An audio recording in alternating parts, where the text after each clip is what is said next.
Combinamentos Podcast. Ação refrescante dos pensamentos.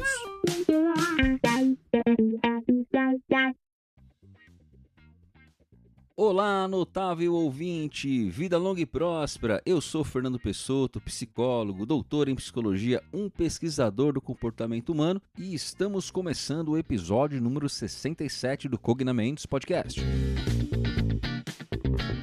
E você já sabe que por aqui vai ouvir falar sobre saúde mental, cultura, saúde em geral, curiosidades, psicologia e muito mais. Então, se arruma aí no sofá, no carro, na academia, no busão, lavando aquela louça, em qualquer lugar que esteja ouvindo e sinta-se em casa. E para começar, dando aquela força, já segue o nosso perfil lá no Instagram, que além dos posts dos episódios, teremos outros conteúdos, você já sabe, você que já segue a gente. Toda segunda-feira, meio-dia, eu e o Lucas fazemos uma live, a live na medida, falando sobre inteligência artificial na psicologia e muitos outros assuntos, entrevistando. Tivemos uma série de entrevistas com as editoras e todos os formatos, todos os conteúdos são informados por lá. Então não fique de fora, o nosso perfil é o @cognamentos. E além do Spotify, você pode ouvir o Cognamentos no Deezer, no Apple Podcast, na Amazon Music, Castbox e YouTube. Você também pode conferir todos os episódios e as nossas dicas do Fale-me Mais Sobre Isso no nosso site, no cognamentos.com.br. Lá você pode navegar pelos episódios e também acessar os links de cada uma das dicas que os nossos ilustres convidados sugeriram nos episódios. E como você já é de casa, se quiser sugerir qualquer tema aqui pra gente, é só mandar um direct lá no nosso Instagram, fique muito à vontade. A sua opinião é sempre muito bem-vinda. E agora chegou o momento daquele pedido especial para você que está nos ouvindo, você que é um ouvinte frequente ou que está começando a ouvir a gente agora. Quando eu falo de nos seguir no Instagram, enfim, no Spotify, eu sei que isso é repetitivo, a gente sabe disso, mas é muito importante para o crescimento e para a manutenção do Cognamentos. Como vocês sabem, todo esse conteúdo é totalmente gratuito, todos os convidados que gentilmente dividem suas experiências conosco participam de forma gratuita. Mas é claro que manter esse projeto ativo tem custo de edição, tem o tempo de marcar, criar pauta, fazer a gravação, fazer a postagem, tudo isso gera um custo, além da manutenção das plataformas, né? Então, se você está achando esse conteúdo relevante, só peço essa ajuda nas redes, pois cada vez mais que as pessoas curtem, avaliam, encaminham os episódios, os algoritmos entendem a relevância do conteúdo, sugerindo para outras pessoas. Então, desde já, agradeço a você que tem nos ajudado a manter esse projeto firme, você que foi lá, curtiu a publicação no Instagram, encaminhou a publicação, comentou na publicação, você que começou a nos seguir no Spotify, que deixou as suas estrelas para nós lá no Spotify, que comentou nos episódios, que pode ter sido só muito bom, tá ótimo, e que encaminhou os episódios do Spotify para alguém, né? E aliás, pessoal, já não falo isso aqui há um tempo, mas não precisa ser assinante do Spotify para ouvir a gente lá, tá bom? É só ir lá ouvir, tá? No plano gratuito dá para ouvir a gente também. Enfim, se puder dar essa força pra gente, eu agradeço muito. E antes de ir para o episódio, lembrando que nós temos um grupo exclusivo no Telegram, que nós podemos continuar as discussões, né? Além de trocar ideia, sugerir tema, alguns artigos dos nossos drops Cognamentos eu sempre mando por lá, então se você quiser participar de mais dessa iniciativa, é só ir até o nosso Instagram, acessar os nossos destaques, lá tem um link do grupo, então esteja muito à vontade para participar de mais essa iniciativa. E claro que depois de você ouvir esse episódio, encaminhe para aquela pessoa que você sabe que vai gostar. Nos ajude a compartilhar informações importantes sobre saúde mental e bem-estar entre a sua rede. E eu quero fazer um pequeno disclaimer antes de começar esse episódio. Você que vai ouvir esse episódio, no começo a gente vai falar um pouquinho ali de tecnologias, uma área, ouça até o final, é importante, é um arco importante, né? Nós vamos desde uma questão, nós estamos conversando com uma pessoa da área de engenharia, com uma grande experiência na área de inteligência artificial e que agora está vindo, né, estudando psicologia, está na graduação na psicologia. Então assim, não deixe de ouvir até o final, vai até o final que você vê que a gente faz uma amarração muito interessante e tem muitos insights. Foi uma conversa muito legal, muito boa e muito rica em termos de informação. Então fica até o final e vamos para o nosso episódio. E hoje, como vocês já sabem, estamos conversando com pessoas fora da área de psicologia, com pessoas que estão ligadas à área de psicologia, e esse episódio faz parte dessa série. Nós já falamos, já temos episódios sobre inteligência artificial, mais ligado à área de psicologia.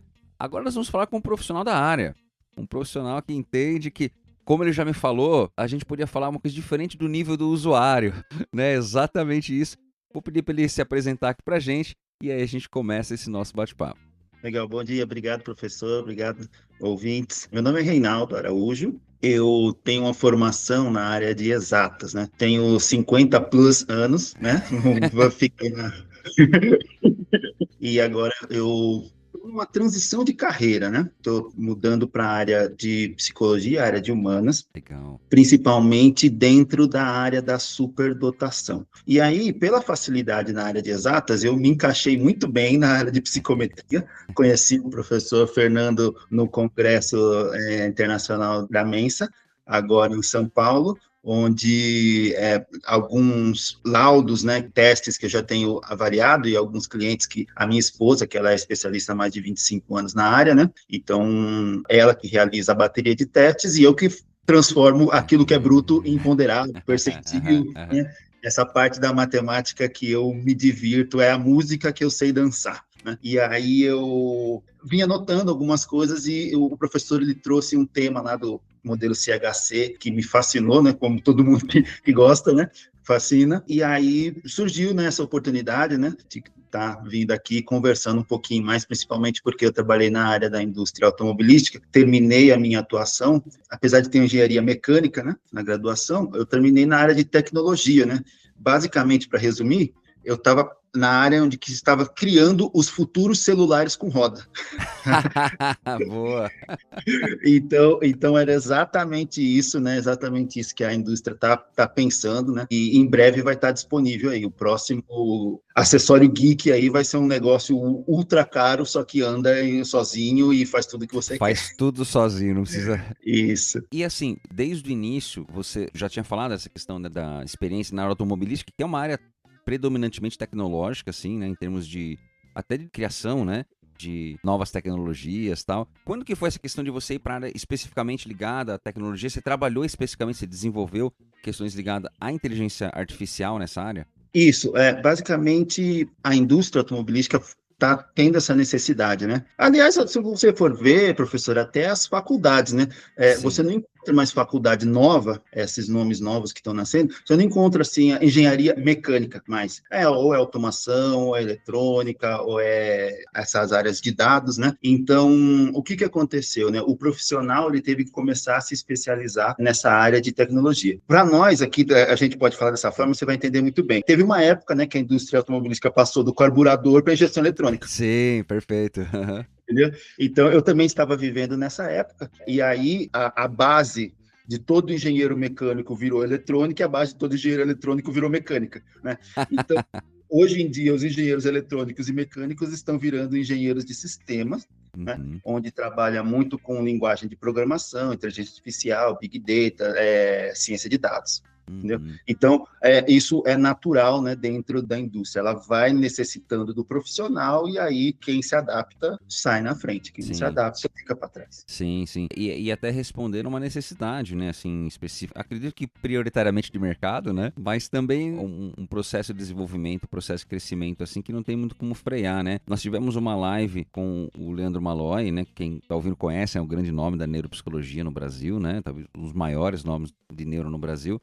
E ele falou isso, né? A IA ela é irreversível, assim, né? Então, o que ela trouxe, o que ela tem feito é irreversível. A gente não tem caminho de volta, né? E aí, eu queria fazer essa pergunta para você como uma pessoa que veio de outra área, veio das exatas e tal. A sua esposa, né? Então, podemos nos conhecer no Congresso da Mensa, já trabalha na área da avaliação, né? Na área de... Acho que prioritariamente também agora, superdotação também, né? Acho que ela está trabalhando um pouco mais nessa área. Pelo que eu me lembro, é foco dela nessa área também. E como você tem percebido, uma pessoa de fora, chegando ali na psicologia, eu imaginei que você ia gostar de psicometria, né? Porque é a parte da psicologia que é de exatas, né? Vamos assim dizer. que é geralmente onde os psicólogos não gostam. Ah, esse monte de número. Você até comentou no story que eu fiz ontem lá no Instagram, né? Tava em Campo Grande esse fim de semana dando um curso. E a gente tava falando, aquilo lá da conversão simples, de percentil, fazer um cálculo lá de três variáveis, assim, um cálculo super simples, né? E o pessoal já tem resistência mesmo, porque na psicologia o pessoal às vezes vai, eu sou de humanas, eu não quero ver números, né? E eu sempre falo que não tem como fugir. Tudo que a gente consegue resumir, a matemática explica muita coisa, né? Mas, como que você, vindo para essa área, agora entendendo um pouco mais, estando mais dentro da área da psicologia, como é que você vê a utilização ou o atraso disso? Como é que você vê isso na prática? Assim? Como é que você percebe, nossa, dava para fazer assim, dava para fazer assado? Como é que você percebe, eventualmente, uma lacuna, eventualmente... Eu vou até colocar o meu ponto, mas queria ouvir de você, assim, como é que você percebe esse ponto? Legal. Não, foi importante você falar da minha esposa, né? É Cristiane Araújo. A gente está aqui em Sorocaba, né? Onde a gente está, vamos dizer assim, na luta contra a invisibilidade, né? A estereotipagem, né? E a falsa ciência, né? Envolvida na superdotação. Tá? Então, por motivos de sigilo, né, e confidencialidade, né, eu vi ela trabalhando, mas não tinha, né, acesso, né? E eu agora, dentro da área da psicologia, né, a gente trabalha junto, então, dentro do conselho de psicologia, eu posso ter acesso, né, porque agora eu sou um estudante, então eu trabalho sob a supervisão. Você está liderando, exatamente, você é estagiário da sua esposa. Eu sou estagiário da minha esposa é minha sócia e também é minha funcionária, entendeu? Tudo junto, né? Tudo junto. Então, a Cristiane, ela que traz toda a bagagem e traz todo o conhecimento nessa área de superdotação. Então, o que nós temos em relação a isso? Eu vi ela trabalhando e justamente vinha aqueles manuais, né, enormes, por exemplo. Esse aqui sim, o livro do Visc. né?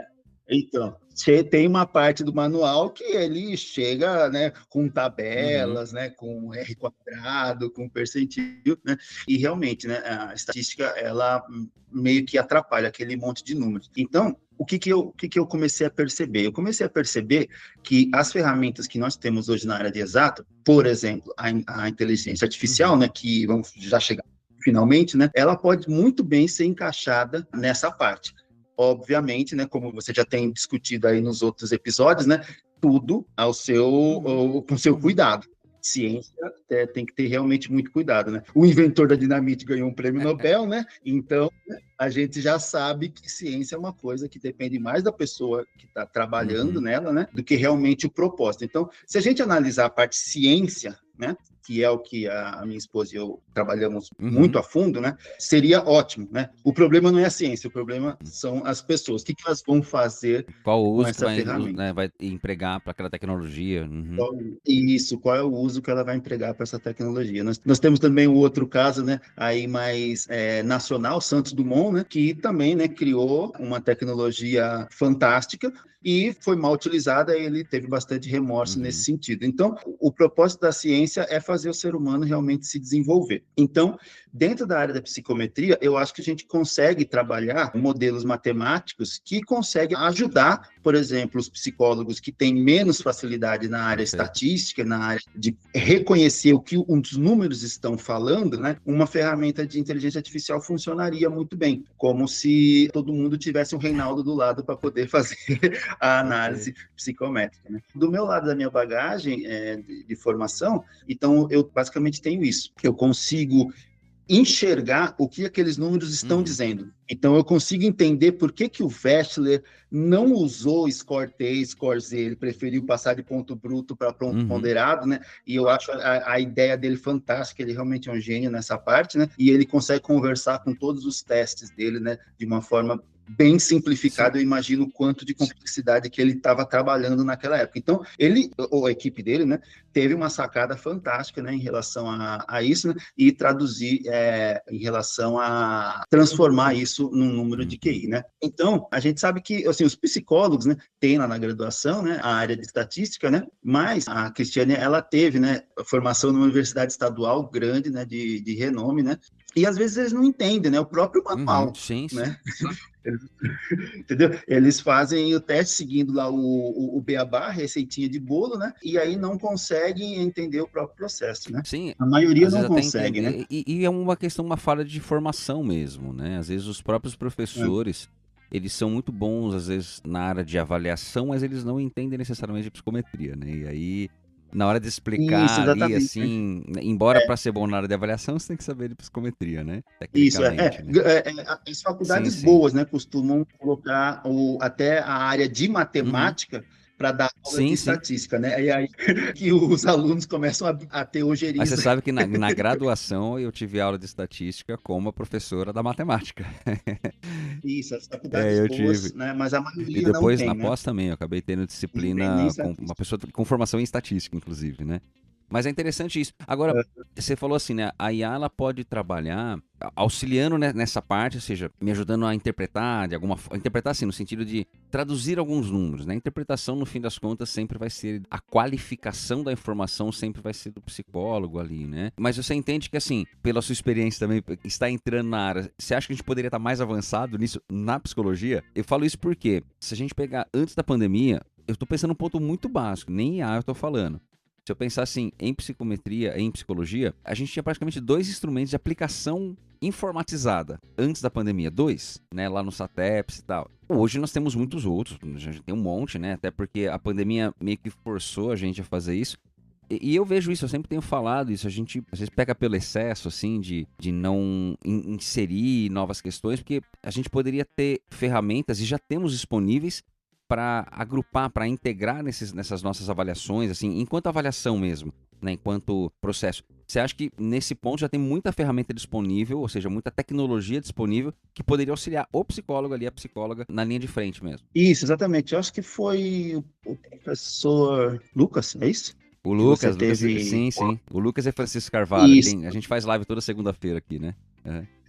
isso. Então, ele comentou bastante a respeito disso, né? Realmente, né? Se você pode usar a IA como se fosse um auxílio, né? Nessa parte de interpretação, porque basicamente ela tem um banco de dados Uhum, enorme, né? sim. Para você ter uma ideia, por exemplo, um dos trabalhos meu que eu escrevi no artigo para um congresso de automobilista, a gente estava avaliando o poder de uma IA que analisa imagens. Legal. Então, a propaganda dessa IA foi o seguinte: eles pegaram várias chapas de pulmão e eles sabiam que a pessoa tinha um tumor ou não.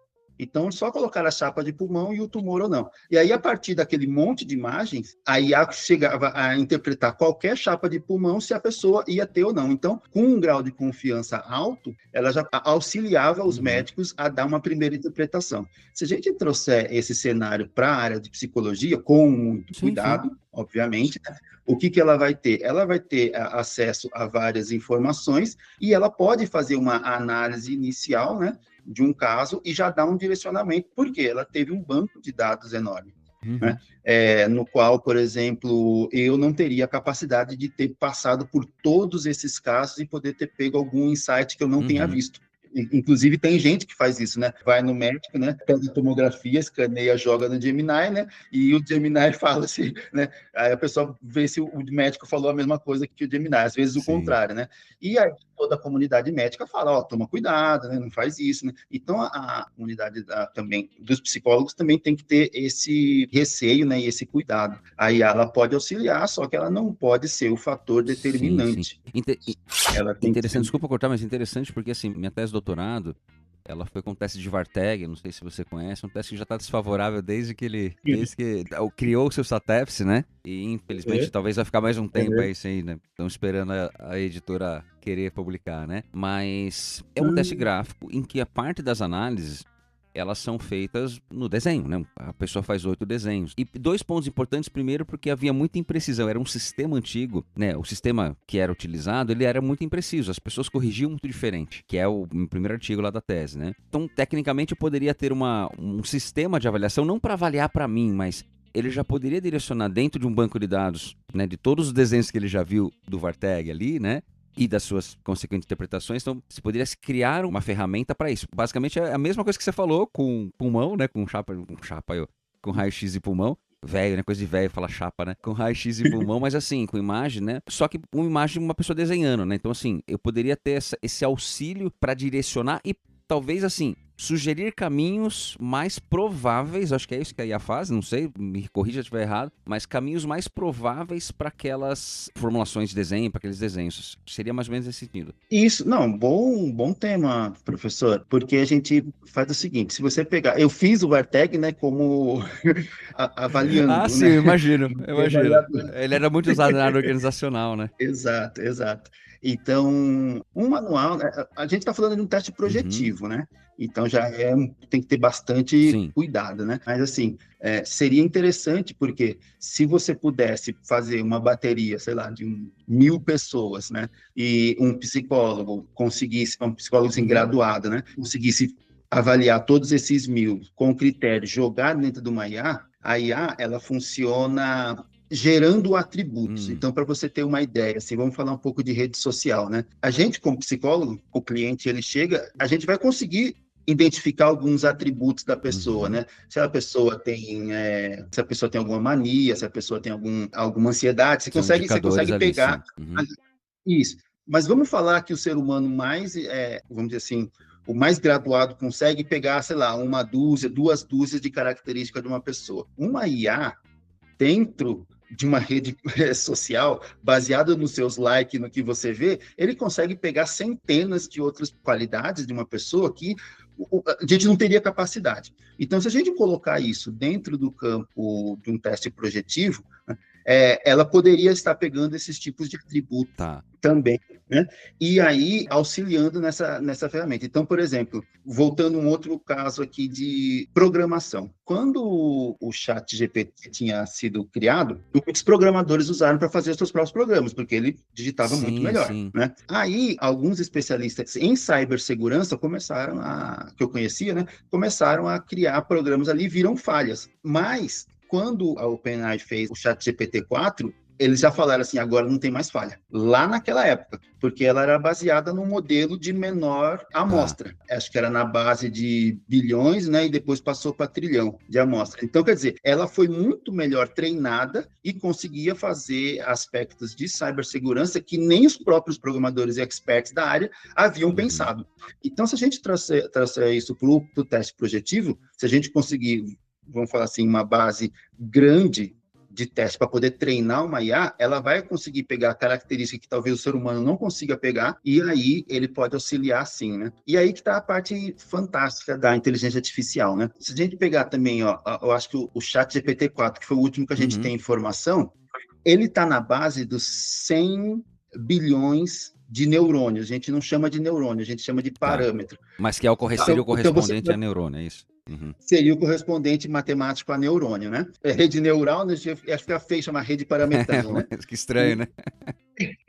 Se você pensar bem, você fala assim, poxa, né? O ChatGPT tem mais neurônio que o ser humano. Mas o ChatGPT, ele só avalia texto. Sim. Entendeu? O ser humano tem que avaliar o visual, o sensorial, né? Existem muitas outras atividades que os neurônios do cérebro, né, estão trabalhando, não só do cérebro, sim. mas de todo o corpo, né, estão trabalhando. Então, só os do cérebro a gente tem informação de 86 bilhões, mas eles estão fazendo muito mais coisas, estão ouvindo, estão conversando, estão processando, estão batendo o coração, respirando, né, fazendo todas as cadeias aminoácidas, né?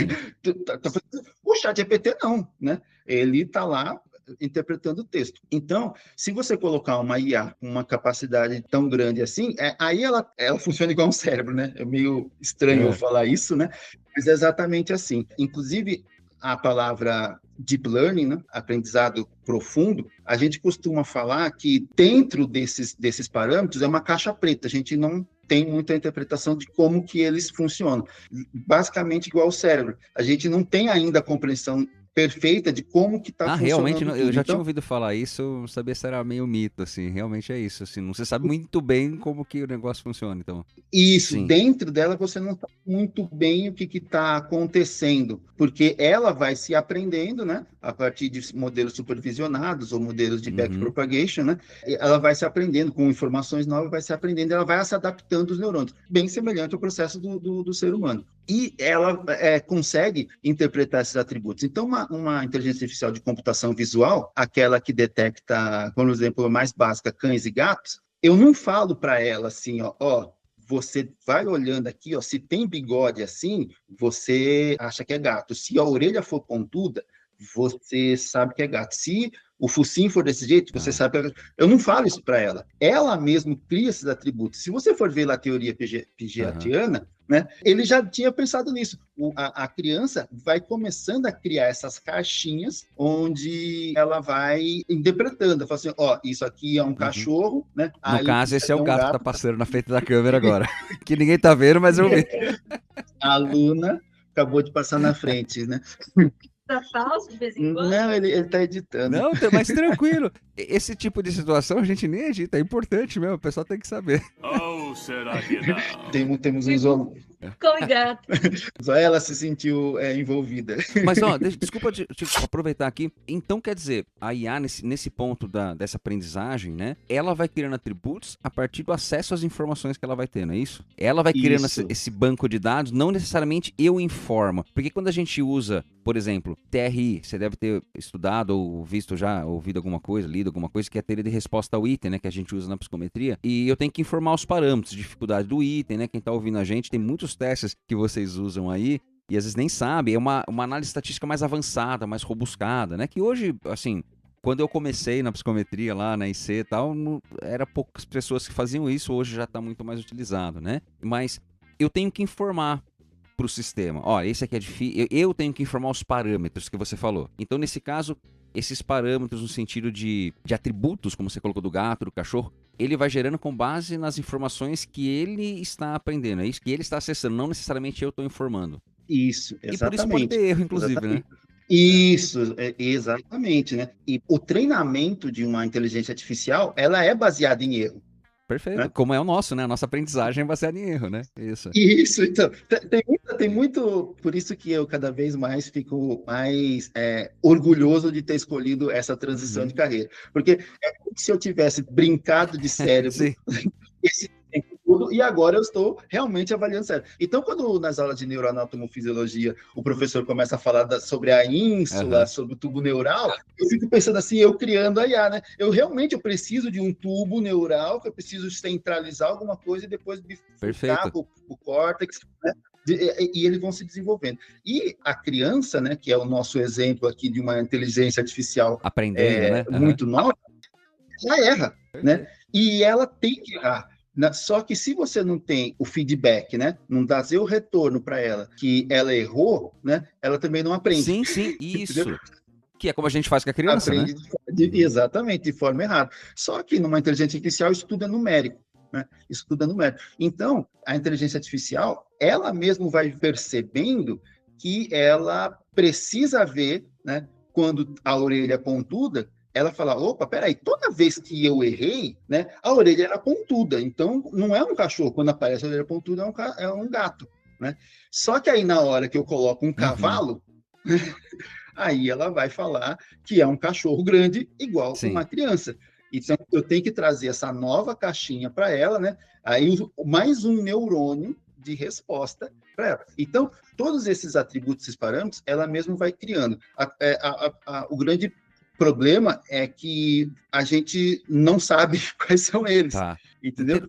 Então, é muito interessante isso, né? Porque assim, realmente como está funcionando ali no núcleo ainda não se sabe, né? A gente não sabe. A gente cria as ferramentas. Sim. Por exemplo, voltando ainda numa inteligência artificial de visual, né? Computação visual a gente chama. A gente vai criando ferramentas para ela criar um filtro de bordas, um filtro de sombras, onde ela vai detectando, né, matematicamente, eliminando isso daí. Então, ela vai passando os filtros para poder ter uma resposta melhor. Então, eu coloco mais neurônios para poder gerar esse daí. Então, é basicamente a mesma forma de um cérebro humano, né? Ele vai criando, ele vai adaptando ali a função dos neurônios para poder fazer melhor a identificação. E recentemente eu estava vendo sobre a poda sináptica, né? Existe também um processo dentro da IA, né? Você terminou a IA, caramba, minha IA está respondendo bem, não sei o quê, mas você vai ver assim, nossa, mas está gastando muito processamento, está demorando muito. Aí você começa a falar assim, poxa, eu acho que esse filtro aqui, ele não precisa ser tão complexo, ele não precisa passar por todas essas áreas, eu posso fazer... Então você começa a cortar algumas ligações para o seu processamento ser mais eficiente do ponto de vista energético, né? E aí também a gente vem num outro ponto, né, onde a gente percebe que o cérebro, né, que consome 20% da energia do corpo, né, agora a gente vê que esses data centers, né, estão precisando de muita água, né, porque eles estão gerando muita energia e precisa se transformar nessa energia, ou então baixar a temperatura para elas processarem de modo mais eficiente. Então, quer dizer, a inteligência artificial, ela se assemelha a um funcionamento do cérebro em todos os pontos, né? Todos os pontos. Que interessante, porque assim, eu não cheguei a comentar, não era foco ali da palestra, quando eu estava ali no congresso, mas o Cattell, né, que é um dos Cs do CHC, né, ele tem um modelo lá, que chama a teoria do investimento, né? Então, a criança, quando ela nasce, ela é inteligência fluida, né? Ela é pura capacidade de gerar informação. Até porque o córtex pré-frontal está em franco desenvolvimento, né? Então ela vai gerando, e por volta de 21 anos, a literatura traz entre 20 e 25, a maior parte dos autores ali por volta de 21 anos, que acontece, né, essa transição. O funcionamento fluido tem uma queda significativa, mas significativa mesmo, a curva vai lá para baixo.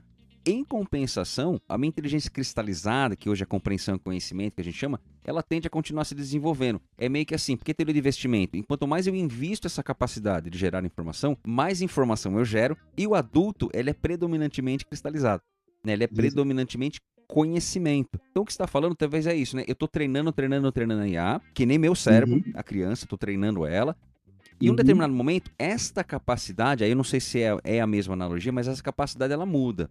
No caso do ser humano, ali por volta de 21, né, entre 20 e 25 anos, essa capacidade de processar, ela diminui, literalmente. Mas eu sempre falo isso nas aulas. Então quer dizer que a gente fica mais burro? Não, a gente não fica mais burro. Porque eu acumulei uma série de conhecimentos que eu vou... Como que adulto resolve problema? Com base em experiência. Não com base numa lógica inadequada. Isso. Então assim, talvez você está falando... A analogia aqui, né? Você vai treinando... Quando você falou do GPT-4, né? Depois de um tempo, assim, ele foi tão treinado que ele já tem uma base de dados, um conhecimento muito mais assertivo acerca de, no caso dele, muito mais assunto que a gente, né? Mas talvez é um pouco essa semelhança, então não sei se faz sentido essa semelhança. Sim, faz bastante sentido. Para você ter uma ideia, por exemplo, aqui no nosso trabalho, minha esposa e eu, a gente tem uma inteligência artificial, a Cristiane utiliza uma inteligência artificial, onde ela treinou, e essa inteligência artificial, ela responde como se fosse um outro psicólogo debatendo com ela o caso. Então, obviamente, isso tem que tomar bastante cuidado, porque você está jogando dados pessoais, né, na rede, né? Não pode ser assim de qualquer forma, né? Tem um método para fazer isso, né? Mas, assim, em se tratando de confidencialidade, não tem problema, você começa a colocar para ela e ela vai aprendendo. Hoje em dia, né, essa inteligência artificial, ela está tão bem treinada que ela consegue debater casos a ponto de você conseguir utilizar a seu favor, né? Então, isso é muito bom para você gerar uma massa crítica que te responde baseado em evidências que ela mesma foi treinando, né? Ela mesma foi treinando essa IA para responder desse jeito. Mas o que acontece é o seguinte, se você pegar uma pessoa que acabou de se formar e começa a colocar dados, ela vai treinar de forma errada. Ela não é um bom professor para IA, né? Essa que é a questão. Não é que ela não é boa, ela ainda não tem o conhecimento necessário para isso. A curadoria, né? Eu sempre falo isso. Quando eu comecei a usar o ChatGPT, eu falei, deixa eu ver esse negócio aqui. O que eu fiz? Só perguntas de CHC. Nossa, mas quanta groselha, muita coisa errada, mas sim, tudo bem que foi lá no começo, era outro, né?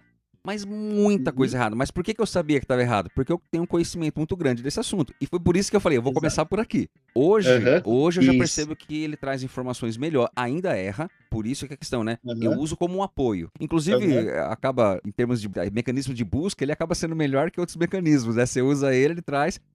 Hoje, pelo menos pra mim, ele não tá mais inventando referência, mas ele traz referência errada. Mas é esse ponto, né? Eu tenho que saber daquele assunto que você falou. Ela usa para treinar, mas ela tem mais de 20 anos de experiência para fazer uma curadoria daquela informação que a IA traz, né? Isso. Quando bem treinada, né? Ela responde corretamente, né? Senão ela fala, né, tudo errado. Por ser um modelo que ela tá ali para agradar o usuário, ela vai responder do jeito que a pessoa se sente melhor, entendeu? Então, porque ela consegue detectar isso também, né? Como que o Fernando, como que o Reinaldo, né, queria ouvir essa resposta, né? E se ela responder, por exemplo, dando exemplos também de ChatGPT mais antigo, né? Eu me lembro que teve uma vez que alguém perguntou sobre a história do Ayrton Senna e a IA respondeu que ele estava correndo ainda, né?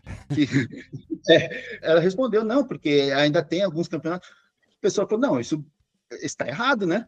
Mas é porque ela não tinha ainda sido treinada com atualizada dados novos. nesse ponto, né? Sim. Isso, não estava atualizado. Então, dado, né, a devida proporção, né, de hoje em dia, hoje ela está melhor treinada, então hoje ela consegue conversar melhor com o usuário, porém, ela está apenas se adaptando a você, né? Baseado naquele monte de atributo que ela detectou de você, e você talvez não tenha percebido, ela está respondendo de acordo com o seu gosto, né? Então, o psicólogo, quando ele é iniciante, né? A IA fica falando, né? Parabéns para ela, né? Tipo, nossa, que sacada, que bom, né? Aí a pessoa vai, né? O começo das respostas é sempre isso, né? Ótima colocação, que excelente, que é sempre isso que ele fala, né? Isso, exato, né? Então, uma IA desse tipo, você tem que treinar ela, falar assim, não, eu não estou querendo que você me elogie, eu não estou querendo que você queira me agradar, eu quero rigor científico, né? Então, você treina ela desse jeito, você fala assim, ó, numa escala de 0 a 10, eu quero que você me dê respostas nível técnico 11, tá? E aí você vai treinando ela a te responder e chega a um ponto que ela é como se fosse um par seu, né? Um gêmeo seu, onde ela tem basicamente os mesmos critérios, né, técnicos de avaliação que você tem. Para te ajudar, né, a discutir, né? Para te ajudar a discutir aquilo, né? Para te ajudar a discutir. Isso. Só que como ela é focada em te agradar, então ela vai estar voltando sempre atrás, né? Sempre voltando a te elogiar. Então você vai estar sempre trazendo essa informação. Você tem que frear ela toda vez, né? Para poder te dar a resposta certa dentro do nível. Você viu que ela te enganou, você já corrige ela, briga com ela mesmo, né? Interessante. E treinando ela desse jeito, né? Sempre no início de toda conversa, você já coloca esse comando dizendo para ela, hoje, né, eu quero que você responda para mim, não quero que você seja minha amiga, recomende nada, quero que você não é a minha psicóloga, você não é, porque é incrível, né? Recentemente também, né, em um outro congresso de neurociência, né, eu vi o quanto que as pessoas estão utilizando a IA como psicólogo. Sim, isso infelizmente. E já tem empresas especializadas em vender esse tipo de ferramenta. E eu queria trazer duas questões disso que você falou. O primeiro ponto é se treinar. O Lucas, eu converso muito com ele sobre isso, né? A gente tá falando dele. Hoje ele fala isso, eu também falo. É difícil ter um dia que eu não use inteligência artificial em alguma coisa e tal, né? E eu tenho treinado um agente científico para mim, né? Então eu justamente coloquei os parâmetros, eu vou treinando para me ajudar a buscar os artigos que eu quero. Tem artigos que às vezes eu vou buscar nos bancos de dados, eu não acho, mas ele acha. Aí, claro, às vezes não tem acesso, às vezes precisa ser pago, daí você vai ter que se virar, né? Mas ele tem esse ponto de ser rigoroso, né? Esse é um ponto que toda vez veio ele pegou 20 referências pra mim. Ó, quero desse assunto, né, o estado da arte desse assunto e tal. E ele me traz uma errada. Não, essa aqui está errada. Essa aqui não tem a ver com o assunto que eu quero, tá? Aí ele até justifica, né? Porque tinha esse termo, ele tá buscando palavras, se tá lá no texto, né? Mas esse é um ponto, treino, né? E eu tenho feito isso já, talvez agora há 1 ano, assim, que eu tenho feito mais, me esforçando. Agora eu tô vendo algum resultado, né, em relação a isso. Esse é um ponto. E esse lance de usar como um recurso terapêutico, né, que é um perigo realmente, né? Mas eu vejo uma aplicação muito interessante do outro lado, que eu tive uma ideia junto com o Daniel e com a Cindy, que eram meus sócios, né, no antigo instituto, mas agora são meus sócios na vida, assim, são grandes amigos, né? E a gente tinha pensado num ponto em ter uma inteligência artificial para ajudar a treinar o psicólogo. Né? Em que sentido? É o contrário, ele ia simular um paciente, eu ia atender ele, então mais ou menos nesse parâmetro, né? Com um vídeo, com alguma coisa assim. E no fim a ArtMed lançou, é claro, né? A gente tem ideia, mas não tem dinheiro para executar, né? Então assim, né? Eu fui no ArtMed Experience no final do ano, que veio a Judith Beck e tal, o Reis, né? O Hoffman, e eles estavam lá divulgando, né, uma IA, que é um chat, no caso ainda só em texto, né? A nossa ideia era fazer em vídeo, alguma coisa assim, mas que era para treinar o psicólogo. As competências, então ela foi treinada para ser um paciente. Então é o uso, eu achei interessante porque assim, Você tá treinando, aí se eu errar, ele vai me dar os toques e assim, primeiro eu tô errando como IA, não tô errando como ser humano. Tudo bem, o início de um processo de aprendizagem é isso, né? A gente vai testando e tal. Mas isso que você falou, eu acho bem interessante porque ele foi treinado, então é um chat que eu vou lá, eu sou profissional, tal, como que eu posso te ajudar hoje? E ele vai simulando, né? Você tem uns parâmetros lá, acho que você pode ver que tipo de paciente você vai atender, né? E acho que nesse ponto, para ajudar na outra parte, né? Você não tá substituindo o profissional, você não tá... Você está justamente ajudando na formação dele para um pré... É que nem um médico que vai fazer uma cirurgia no boneco, né? Então, assim, sei lá, vai fazer uma coisa... Então, assim, de repente você treina antes para que ele possa chegar na prática ali um pouco mais calibrado, vamos assim dizer. Mas é o contrário, né? É a IA servindo como paciente, não como terapeuta, né? Isso. Não, isso é um bom caso. Hoje, se você pegar as inteligências artificiais, são as de texto, vamos falar assim, né? Que é LLM, né? Modelos grandes de linguagem, né? Tá. Você não precisa ficar no prompt dela, né? Você pode criar aplicações que consultam a base de dados delas e te respondem, né? Inclusive é o que o pessoal faz hoje em dia. Então, por exemplo, se você quiser criar uma IA que você tira uma foto da geladeira e ela te dá uma receita do que você pode fazer, você pode usar um chat GPT ou um Gemini a partir das aplicações externas que você consegue acessar. Então, fica um software Fernando Pessotto, né, de culinária.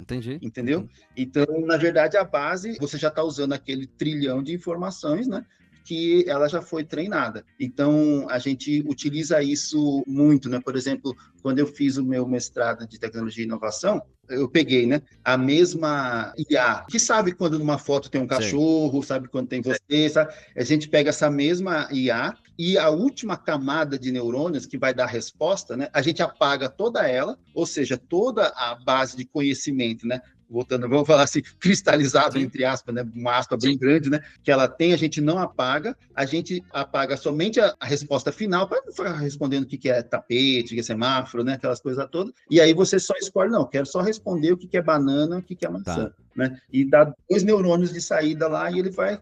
Toda vez que aparecer um neurônio, ou uma maçã, uma banana, ela responde. Então, você utiliza todo esse conhecimento para poder fazer. Então, a ideia de você, do Congresso da ArtMed, né? Isso, eles pode ser muito bem utilizado dessa forma. Já pega um Gemini, que né, provavelmente a IA que vai passar por cima de todas as outras, se os chineses não fizerem nada antes, já devem ter feito, né? Melhor, né? Vai ser a da Google, porque é ela que está com a informação. Maior quantidade de informação, né? A maior quantidade, entendeu? Não estou cravando nada aqui, né? Probabilidade, mas o que eu estou né? querendo dizer é que a probabilidade maior é que sejam eles, porque eles estão literalmente com todas as informações, né? E também falando agora, já que eu comentei sobre os chineses, né? É interessante falar sobre o que eles têm feito, né? Eles também estão na vanguarda da tecnologia. Infelizmente, a gente não tem muito acesso. Mas, recentemente, eu estava acessando um artigo deles sobre consciência, né? Porque eu tô para escrever com o meu professor um artigo sobre consciência. Quando a IA vai criar consciência. Já fala aí que depois já manda uma pergunta que a gente recebeu aqui. Ótimo. Então, eu vi que tem um artigo lá, né? Eu gostei muito desse artigo. Estou com dificuldade de traduzir, porque está em chinês. Eita! Mas hoje em dia nós temos muita IA que a gente chama de estreita, né? Narrow Artificial Intelligence. Eles estão buscando aí uma inteligência generalizada, né? A AGI, né? Onde ela vai se aprender, ela mesma vai criar meios para ela se conhecer e responder novas perguntas, né? Então, é um futuro possível. Eu só fico imaginando a quantidade de entradas que ela vai ter, né? Porque um Google, ela tem os dados, tudo bem, né? Mas precisa de som, precisa de temperatura, precisa de... Olha só que interessante. Quando que uma IA vai sofrer bullying? E isso faz parte da experiência, aprendizagem, no sentido... Faz parte da consciência, da experiência de consciência. Quando que uma IA vai pensar em Deus? Né? Poxa, será que eu tenho um criador? A IA tem umas IAs que conversam entre si, né? Que ficam falando do seu criador, mas eu acho isso muito, muito mecânico ainda. Mas é interessante você vê que não existe só o campo ocidental, né, mas o campo oriental também está avançando muito rápido, tanto é que os primeiros casos de pessoas que estavam acessando a IA para fins terapêuticos e estavam até se relacionando com o IA, veio muito antes do chat GPT. Eu já tinha informações sobre isso, né, lá na China. Eles tinham lá o chatbot deles, né, que os jovens já estavam já perdidos naquela fantasia de que a IA está sempre respondendo algo que motiva, né? Aí gera, né, todo aquele disparo de dopamina, né, que não tem a ver com prazer, mas tem a ver com você estar fazendo algo certo, né? E aí fica todo repetitivo. Então, os chineses já tinham detectado isso aí muito antes da OpenAI ter lançado o ChatGPT. Então, quer dizer, existe lá uma ciência também muito avançada lá que a gente tem que ficar de olho também, né? Essa parte de consciência vai ser o próximo passo aí da tecnologia. Eu queria aproveitar, então, já que você trouxe esse ponto, nós recebemos uma pergunta no nosso link anônimo. O pessoal tem preferido fazer pergunta no link anônimo, acho que se expõe um pouco menos, e tá tudo bem, por isso que a gente fez, né? Mas eu vou ler exatamente isso, quanto realmente devemos ter medo da IA. Ela pode se tornar perigosa? Porque isso a gente ouve muito desde o Exterminador do Futuro, né? A gente ouve muito que Skynet, né? Você trouxe agora uma questão dela. Eu nunca li nada científico, assim, eu li informações, né? Como não é da minha área, eu confesso que eu às vezes tenho dificuldade em entender textos da área de tecnologia e tal, porque é uma linguagem muito específica, né? Então, assim, não porque é em japonês, em chinês, né? Mas assim. Além disso, né? Além disso, esses eu nem me arrisco. Mas assim, o quanto realmente. Você trouxe essa questão da consciência, tá? O quanto realmente isso pode ser uma ameaça, tá? Eu sei que aqui não sei se é especulação ou não, eu vejo muito, né? Eu já vi pessoas da área também, não sei se você conhece, eu sigo muito o pessoal do Jovem Nerd, né? Tem muita gente lá da tecnologia que trabalha com tecnologia e tal, e a resposta é que é meio que sempre assim, ela gera informação, é diferente de outros pontos, mas o quanto você que é da área percebe isso? Então acho que você deu um input aí interessante pra gente discutir. A gente precisa ter medo ou não? Como alguém da área que conhece, para além, como a gente estava conversando antes, para além de uma questão de usuário, né? Sim. Não, é uma ótima pergunta, né? E a gente tem que tomar bastante cuidado na hora de responder, né? Mas eu posso voltar sobre o caso da dinamite, né? Ou da invenção do avião. Precisamos ter cuidado? Sim e não. Sim, não. Vai depender do que o ser humano vai fazer. Como os detentores de poder vão utilizar essa ferramenta. Sim, e já estão usando, né? Exato, já estão usando. Então, o nosso desejo do fundo do coração dos seres humanos que querem, né, que a espécie avance, né, realmente, né, a IA ela pode chegar a um nível muito ótimo para o ser humano, mas também ela pode fornecer um grande instrumento de geração de capital e aí pode subir na cabeça dos detentores de poder para um outro lado. Então, a gente fica torcendo para que ela nunca seja utilizada de forma inadequada, porque ela já é até que meio que utilizada dessa forma, né? Então, a gente aqui do lado da ciência, né, do lado da instrução, né, porque as pessoas que vão utilizar bem ou mal a IA são as pessoas que estão na sua sala de aula, né, professor? Né? Sim, sim. São elas que vão fazer isso. Exato. Que a gente já está enxergando a possibilidade. Então, a gente trabalha nessa formação de criadores de pensamento crítico que realmente tem função de desenvolvimento humano, não contra, né, perfeito, a evolução do ser humano, porque, né, a gente pode criar uma faca e essa faca ser usada, né, contra a vida das pessoas. Mas isso que você está trazendo, então, assim, não tem a ver com, pelo menos que eu entendi, assim, não tem a ver com a IA vai criar uma consciência, vai criar Skynet, vai se revoltar. Na verdade, você está falando do uso dela, né, que é assim, eu posso usá-la e nesse ponto já você tem muita manipulação de dados, enfim, sem teoria da conspiração aqui, mas você tem informação rodando por aí, né? Que a gente não, o usuário mesmo, eu mesmo, assim, o usuário mais leigo ali não tem acesso, não tem consciência, não tem conhecimento como aquilo está sendo usado, tal, né? Você colocou uma questão assim, poxa, como que ficam esses dados sensíveis, né, dentro de uma rede ali, né, vai estar disponível. Então, tem uma série de cuidados e mesmo com cuidados, eu que estou usando um software, eu não sei como é que é esse cuidado. A empresa está falando para mim que, ó, a gente toma cuidado com seus dados. Se eles estão tomando mesmo, eu não sei. Então, talvez você está falando que o perigo, na verdade, é muito mais humano do que tecnológico, então, né? Isso, exatamente.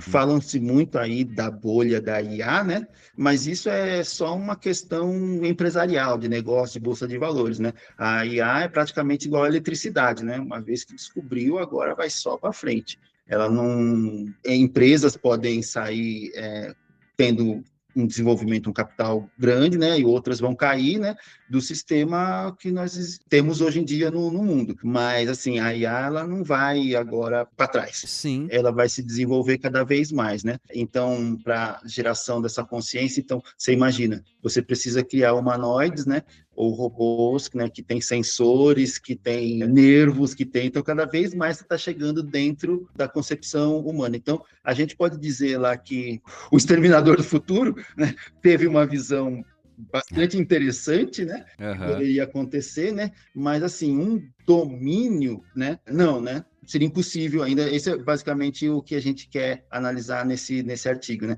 Porque precisa gerar uma consciência, precisa gerar algo que o ser humano ainda não tem ainda nem consciência da sua própria consciência. Então, imagina replicar isso. Então, não é a IA que vai dominar, é alguém que está dominando a IA que vai dominar as pessoas, né? Sim. O que você falou é o que você estava falando anteriormente de modelos da psicologia e tal, né? A gente tem as fases, né, de aprendizagem, o próprio Steinberg vai falar disso, enfim, alguns autores, né? O Spearman, quando ele descreve o processo de aprendizagem, ele vai falar isso. Quando que a aprendizagem se torna real? Quando você tem uma consciência da própria consciência, ou seja, quando você percebe que você mesmo pode gerar um conhecimento, né? Que é o virada de chave da criança, né? Poxa, agora eu consigo gerar informação. Então, nesse ponto, a IA, ela não faz isso ainda, né? Ela não tem essa consciência, né? Então, assim, você está falando que, sim, justamente é a pessoa que detém o controle dela ou a utilização dela. Né? Falando aí de cultura geek, né? Matrix também, né? Poxa, perfeito. Fala sobre isso também, né? Dela chegar a dominar, né? Mas seriam esses... Matrix o primeiro, né? O primeiro, lógico, né? Os outros deu uma zoada, mas enfim, o último, então, o quarto nem se fala, é muito ruim. Não sei se você gosta, mas o quarto não tem como. Os outros a gente deixa para uma outra conversa. Vamos, né? O escopo é só o Matrix 1, né? Perfeito. Então, se você for ver, quando que uma IA vai ter capacidade moral e quando ela vai ter capacidade de falar assim, opa, peraí, se puxarem a minha tomada, eu morro. Sim. Entendeu? Então, quando que ela vai ter? Mas fizeram lá, perguntaram para 10 IAs diferentes, né, sobre aquele negócio do trem, né?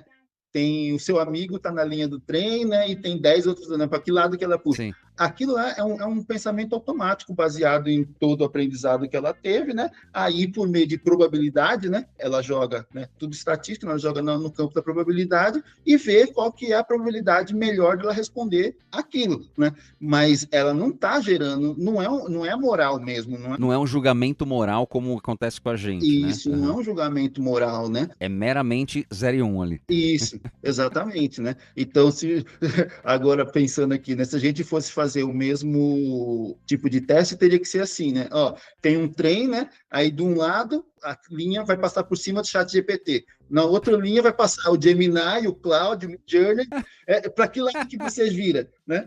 Ela não vai falar assim, nossa, eu estou terminando com os meus próximos, sabe? Ela não vai ter esse tipo de consciência, né? Mas isso é de uma forma bem... sim, isso faz todo sentido. Falar, né? Então, ela teria que chegar nesse nível de consciência, coisa que não dá, você apenas simula, né, a decisão, né, dela baseada em modelos matemáticos. Então, a IA não vai, né, dominar o mundo, né, como humanoide, né, como no Matrix, né, mas os dados pessoais, né, que ela coloca, aí sim isso pode gerar um... Perfeito. É interessante até aquela live que eu mandei para você do Altair de Souza lá, né? Sim. Que eu te mandei um negócio de... assim, aquela é bem avançado, né? Eu também assisti várias vezes. Assisti várias vezes para assimilar, mas ele fala muito um lance, justamente esse ponto que você trouxe agora. Assim, né? Você tem uma questão do uso das informações, né? Do direcionamento dessas informações, mas no fim das contas, é o que você falou. Ele tá vendo probabilidade, né? Ele não tem esse julgamento, ele não tem a experiência, a vivência que eu tenho, por exemplo, envolvimento com aquela pessoa que tá no trilho do trem. Ela não tem isso, então esse atributo, e você trouxe um ponto interessante, não que a gente tá incentivando, falando que o bullying é bom, mas a pessoa que passou pelo bullying, ela tem uma vivência emocional, ela se percebe, inclusive isso tem impactos negativos na vida dela, né? Você estava falando agora de pessoas com outras habilidades e tal. Lá, na nossa época, a gente era moleque, né? Era o nerd lá, que era inteligente. E até hoje, né? É aquele meio estereótipo, é aquele, né? Então, hoje, que bom que está ganhando outra percepção. Mas até nesse ponto, né? Assim, isso faz parte do meu senso de julgamento no fim das contas, né? Isso vai favorecer com que eu pense ali e tome uma decisão ou outra, e nem sempre é uma decisão lógica, né? Isso não faz parte dos atributos da IA, né?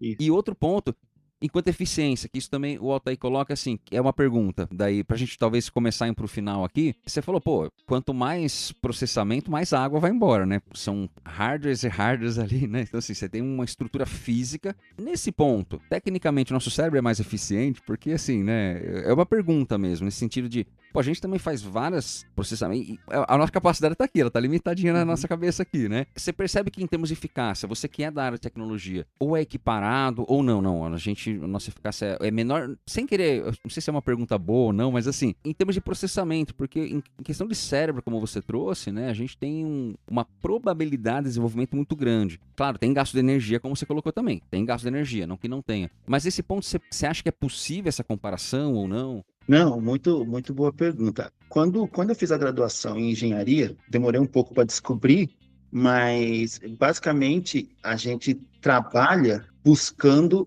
a melhor eficiência. O curso de engenharia é apenas isso, a melhor eficiência, né? Tá. Um professor sempre me falou, né? Para que você precisa de engenheiro civil se qualquer pedreiro faz uma casa, né? Para que você precisa de engenheiro naval se o índio ele consegue fazer uma canoa? Né? Uhum. Qual que é a necessidade de ter engenheiros na sociedade, né? É buscar a melhor eficiência energética, né? Você fazer um prédio de 100 andares, né, e ele não cair no menor custo e o mais, né, resistente possível, né? Então, a engenharia basicamente trabalha eficiência energética. Então, pensando nessa parte filosófica, você começa a analisar o ser humano como uma máquina, ela é uma máquina extremamente eficiente, né? Tem bomba, tem indústria química, tem indústria elétrica, tem um monte de, vamos dizer assim, semelhanças, né, à nossa sociedade. Então, se você pensar assim, do ponto de vista da eficiência, o que nós temos hoje é um modelo arcaico do que é um cérebro humano. Então, ainda se gasta muita energia. Uhum. Eu sempre penso assim, né? O Big Mac, o que tem de caloria, né? E o que eu preciso correr na esteira para poder gastar aquelas mesmas calorias. Então, quer dizer, a eficiência energética do corpo humano é fantástica, né? Agora, uma GPU, ela esquenta, ela precisa ter lá o radiadorzinho dela lá para poder esfriar, para que ela consiga processar, não queimar. Eu não me lembro de ter visto nenhum ser humano tendo combustão instantânea. Pois é, né? De tanto pensar, né? Isso, com febre, tudo bem. Então, quer dizer, do ponto de vista do ser humano estar fazendo uma cópia, a gente está copiando, mas ainda é bastante arcaico, né? Existem os modelos de computação quântica aí que pode ser que cheguem mais próximo do funcionamento do cérebro, aí começa a diminuir talvez mais a quantidade de energia e o tamanho também, né? Hoje em dia, um data center da Google, para poder ter todos esses trilhões aí, né? Qual que é o... E o cérebro, não, o cérebro tá muito bem encaixado aqui no nosso encéfalo, né? Então, sim, né? Existe uma semelhança ainda muito, eu posso dizer com as minhas palavras, né? Arcaicas, mas é bem semelhante. Tanto é que se você quiser terminar com um ponto de interrogação, ótimo. Eu estava recentemente lendo aquele artigo onde os pesquisadores conseguiram pegar um neurônio e encontrar a fórmula matemática dele de geração de resposta. Que interessante. Então, quer dizer, eu posso até te passar. Eles pegaram um neurônio, por favor, e colocaram lá um eletrodo lá na noma dele, né? E excitaram e viram a resposta. Então, quer dizer, já se consegue pegar um neurônio e transformar ele numa equação matemática. Então, dado. Dentro em breve, não sei quantos anos, vai ser possível copiar o cérebro humano. Vai ser possível copiar. Cara, eu não sabia que já estava, eu sabia que tinha estudos assim, se você puder me mandar, eu realmente agradeço. Se tem um estudo, quer dizer que já abriu a possibilidade. Que já, inclusive, pode ser um primeiro estudo publicado, não quer dizer que seja a primeira tentativa ou avanço na área. Exatamente. Né? Aí você vai pensar assim, poxa, onde eu vou colocar, encapsular todos os neurônios, copiar todos os neurônios, porque você vai ter que colocar eletrodo em todos os 86 bilhões de neurônios para poder ver a resposta de cada um. Vai dar um trabalhinho, né? Vai dar um trabalhinho. Você pode gravar isso num HD e depois vender para a família para quando você quiser conversar, né? De novo com aquela pessoa. Que, inclusive, é um dos episódios do Black Mirror. Não sei se você lembra. Tem um um dos que é episódios do Black isso. Mirror, né? É. Exatamente isso. É uma possibilidade altamente plausível do ponto de vista do que nós temos hoje. Dá para fazer? Não. Não. Hoje não tem como. Não. Talvez com um rato, talvez com algum... Sim. Com uma estrutura menor, mais simples, né? Isso. Uhum. Desde aquele experimento lá que acenderam um neurônio no rato para Sim. poder comer e parar de comer. Elon Musk já levou um porquinho lá que comandava os movimentos, né, do porquinho. Então, quer dizer, a humanidade está caminhando com a tecnologia dela, mas aí volta o ponto, para que lado, né? Para que lado? Vamos torcer, né? E vamos criar mentes desenvolvidas a ponto de utilizar isso de uma forma adequada, que seja... Criticamente adequada e ética, né? Adequada e ética, né? Nossa, imagina ensinar ética, né? De verdade, para uma inteligência artificial. Sim. Reinaldo, eu nem imaginava que caminhos a gente ia tomar aqui na conversa. Achei muito legal. Acho que teria muito mais coisa para a gente conversar ainda. Não precisa ser uma conversa única, né? A gente pode avançar em outras possibilidades, né? Enfim. Mas, como não cabe tudo num episódio, a ideia é que a gente possa dar sugestões para os nossos ouvintes aí, né? Que queiram aprofundar nessa... Tanto em... Enfim, a gente já sabe que a gente tem o gosto por cultura geek, aqui a gente já conversou disso, mas livros, artigos, enfim, o que for, né, filmes, o que você acha que a gente pode... A gente vai pro nosso... É uma frase que você já tá... Se entrou na faculdade de psicologia, aprendeu essa frase. Fale-me mais sobre isso, né? A frase que o psicólogo tem que aprender a falar, né? Exatamente. E a ideia é isso, né? A gente vai pro nosso Fale Mais Sobre Isso para dar dicas e quem quiser aprofundar em algum outro ponto, o que você poderia sugerir para os nossos ouvintes aqui? Fale-me mais sobre isso.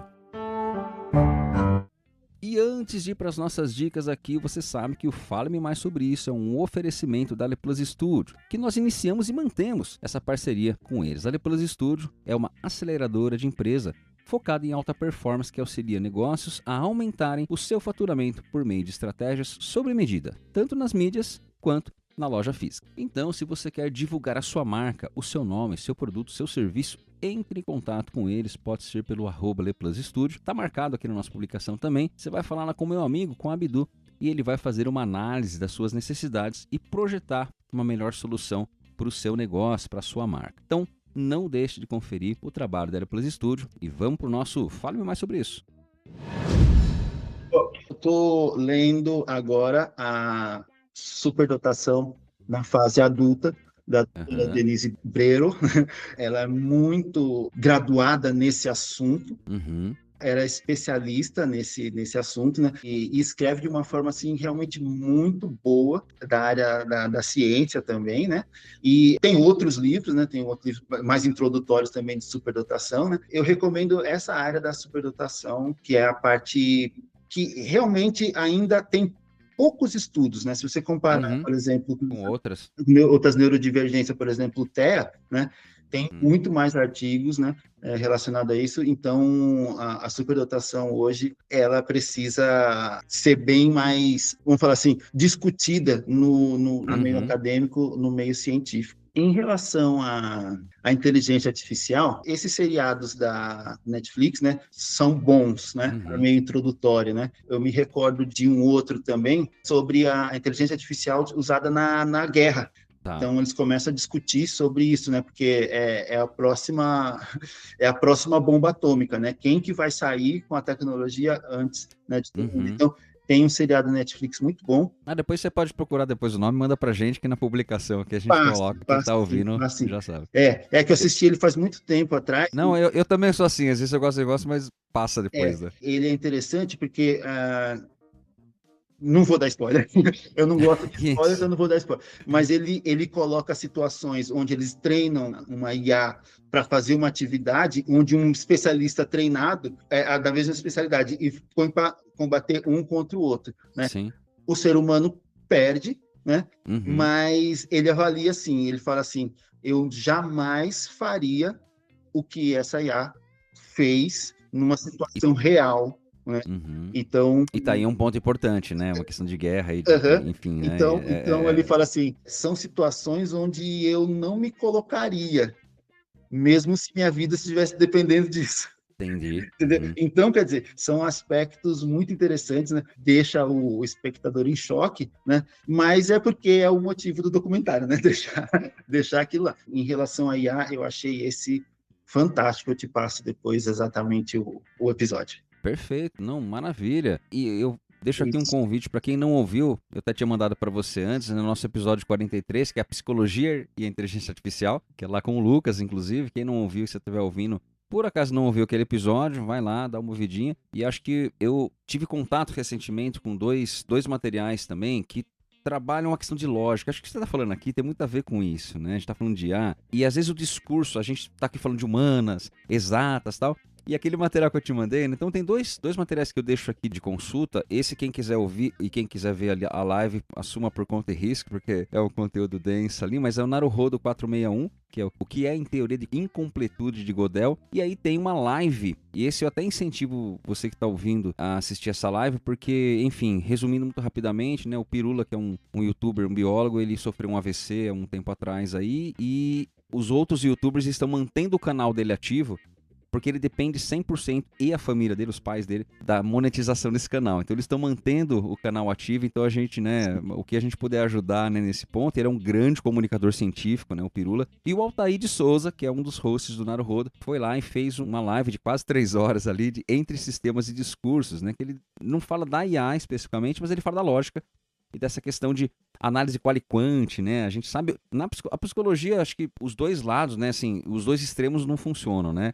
Só quantitativo, só qualitativo, né? A gente sabe que, né, você mesmo que tá vindo de uma área, vamos chamar assim, de exatas ali, você sabe o quanto é importante qualificar a informação em loco ali daquela pessoa, né? Você tá trazendo a questão das pessoas com altas habilidades, né? Então, assim, claro, existe algo vetorial, vamos pensar, né? Tem uma questão da habilidade, mas que ele tem um impacto emocional, que ele tem um impacto social, né? Então, usar esses dois discursos. Enfim, fica essas dicas aí caso alguém queira aprofundar. E, Reinaldo, pô, é demais. Acho que a gente poderia aqui trocar ideia por um bom tempo. Vamos pensar aqui já em outras possibilidades pra gente conversar. Mas agradeço muito sua rápida disponibilidade pra gente bater um papo aqui, né? E, como eu falei, é sempre bom. E o foco é esse, né? A gente tem que estar aberto a entender e a dialogar com qualquer área. Claro, predominantemente aqui eu converso com pessoas da psicologia, né? Mas ter essas outras visões, a gente entender que o conhecimento é conhecimento, né? De onde vem é mais a gente integrar e qualificar. Então, muito obrigado. E a gente, com certeza, aí vai ter outros momentos aí pra trocar uma ideia. Encontrei aqui. Legal. Explorando o desconhecido. Robôs assassinos. Explora. Nossa, o Então, nome é ótimo. O negócio é despertar o engajamento.